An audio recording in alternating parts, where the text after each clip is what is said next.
Hello everyone, Lalit here. इस video में अपन डिस्कस करेंगे कि जो नवंबर 20 के एग्ज़ाम हुए हैं उनकी एक्सपेक्टेड रिजल्ट की डेट क्या रहेगी। फाइनल की डेट मैंने अपने पिछले वीडियो में भी बताई थी, तो वो भी डिस्कस करेंगे और उसके पीछे का क्या बेसिस है वो, और इंटर और फाउंडेशन की डेट का भी देखेंगे। ठीक है।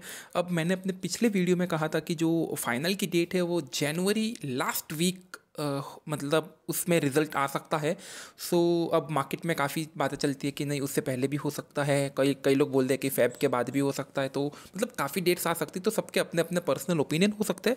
मेरा पर्सनल ओपिनियन ये कहता है कि जैन के लास्ट वीक में आने के चांस है। अब ऐसा क्यों, तो इसके पीछे के कुछ बेसिस है जो मैंने एनालिसिस किया, तो उस हिसाब से मेरे को स्ट्रॉन्ग फीलिंग है कि ये जैन के लास्ट वीक में आ सकता है। ठीक है। तो सीए फाइनल का रिजल्ट अब कुछ नंबर्स है जो मैंने मतलब निकाले हैं, देखे हैं कि हाँ मतलब कुछ एक्यूरेट नंबर जा सकते हैं। इवन दो रिजल्ट के से रिलेटेड आईसीआई ने अभी तक कोई भी ऑफिशियल नोटिफिकेशन नहीं दी है, ना रिजल्ट से रिलेटेड ना ऑप्ट आउट के नंबर ऑफ स्टूडेंट्स के रिलेटेड कुछ भी ऑफिशियली नहीं आया है। जो भी मार्केट के अंदर अभी भी सर्कुलेट हो रहे हैं तो वो सब अपने अपने सबके अजम्पशंस हैं। तो व्हाट आई थिंक मेरे हिसाब से, तो पहला जो मेरा रीज़न है वो ये कि अप्रॉक्स ऑप्ट आउट जो स्टूडेंट हुए तो वो 60 से 70% स्टूडेंट ने ऑप्ट आउट किया था, 60 to 70। इट मीन्स जो स्टूडेंट्स पीछे बचते हैं 30 to 40% स्टूडेंट्स ने ही एग्जाम दिए थे। तो काफ़ी लोग बोलते हैं कि सिंस 30 to 40% बच्चों ने एग्जाम दिए तो रिजल्ट अब हाफ से भी कम हो चुका है, मतलब नोटबुक और उनका काम, तो रिजल्ट बहुत जल्दी आ जाना चाहिए।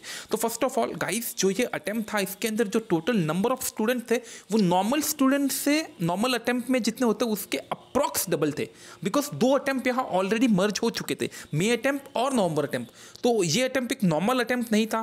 जैसे आप नवंबर 20 में जो नवंबर 19 के जो नवंबर 19 या मई 19 ले लो, वहाँ पर जितने एक अटेम्प्ट में नॉर्मल स्टूडेंट होते वो यहाँ पर इतने नहीं थे, उनसे लगभग आप मान लो कि डबल थे ही थे। तो गाइस 30 to 40% अगर इस अटेम्प्ट में बच्चों ने बैठकर एग्जाम दिया, मतलब वो एक नॉर्मल जो अटेम्प्ट होता उसके 60 से 70% तो बच्चे थे ही थे।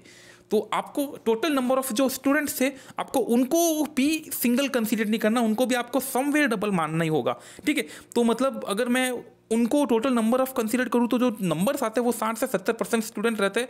तो मतलब यहाँ भी ऐसा नहीं कि सिर्फ 30 से 40% नॉर्मल अटेम्प्ट के हिसाब से स्टूडेंट थे, 60-70% बच्चे तो थे, मतलब तो कि काफ़ी ये नंबर्स भी एक अच्छा खासा है। तो मतलब काम तो काफ़ी आईसीआई के पास चेकिंग का रहेगा ही रहेगा। सेकेंड जो है एक पॉइंट है जो काफ़ी लोग कंसीडर नहीं कर रहे, वो है manual work of assessing of answer sheet. मतलब क्या है गाइज, काफ़ी बच्चों ने ना जैसे 2 पेपर या 3 पेपर देने के बाद ऑप्ट आउट किया है। तो गाइज जो शीट्स होती है ना, तो उनकी शीट्स को आई थिंक कि चेक तो नहीं किया जाएगा, बिकॉज उनका रिजल्ट आएगा नहीं, तो उनकी सीट्स को चेक करने के भी वर्थ रहेगा नहीं। ठीक है। तो आईसीआई को ये मैनुअल वर्क तो एक हुआ ही था। व्हाट आई थिंक कि जैसे ही एग्जाम हुआ उसके बाद जो भी इनका एग्जाम चेकिंग का प्रोसीजर रहता है, तो जहाँ भी एक बार सीट्स जाती तो वहाँ उनको वो सीट्स तो अलग करनी ही थी, बिकॉज वो सीट्स चेकिंग के लिए भेजनी ही नहीं थी। अब क्योंकि जिन बच्चों का आपको रिजल्ट देना ही नहीं तो उनकी सीट्स ही आप क्यों चेक करोगे। तो एक वो मैनुअल वर्क वहाँ पर रहता है। तो इवन दो अब तक वो मैनुअल वर्क हो चुका होगा, बट उस मैनुअल वर्क ने भी तो 5-7-10 दिन लिए होंगे, तो उससे भी रिजल्ट के डिले होने के चांस रहते हैं।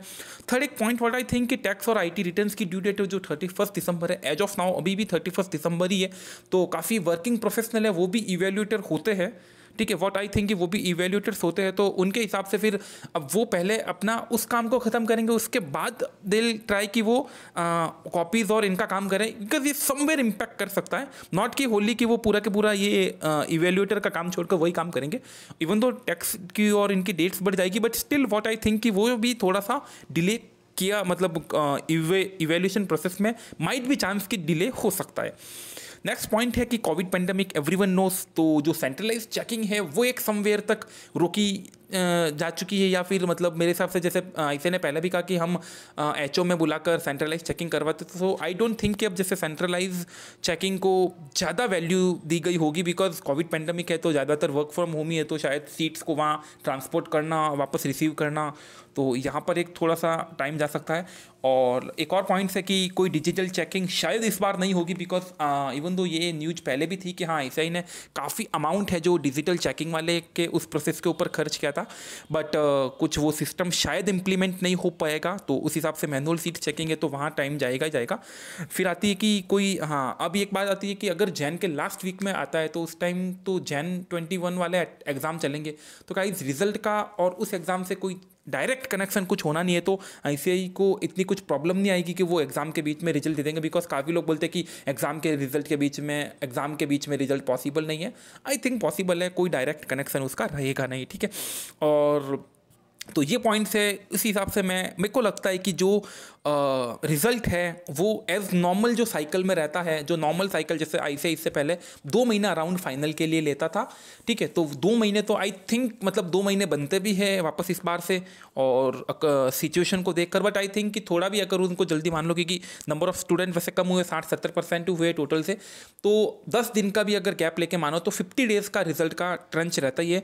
तो एग्ज़ाम जो है वो 6 दिसंबर को खत्म हुए थे, तो वहाँ से 50 डेज ऑन अराउंड 26 जनवरी रहता है। सो आई थिंक कि फाइनल का जो रिजल्ट है वो जैन के लास्ट वीक में रहेगा, और इंटर का है वो मेरे हिसाब से 20 फेब के अराउंड रह सकता है, और फाउंडेशन का जो रिजल्ट है वो 20 to 25 फेब में रह सकता है। देयर आर चांस कि इंटर और फाउंडेशन का साथ में भी आए और अलग भी आए, बट वो आएंगे तो फिर 20 to 25 फेब के बीच में ही आएंगे।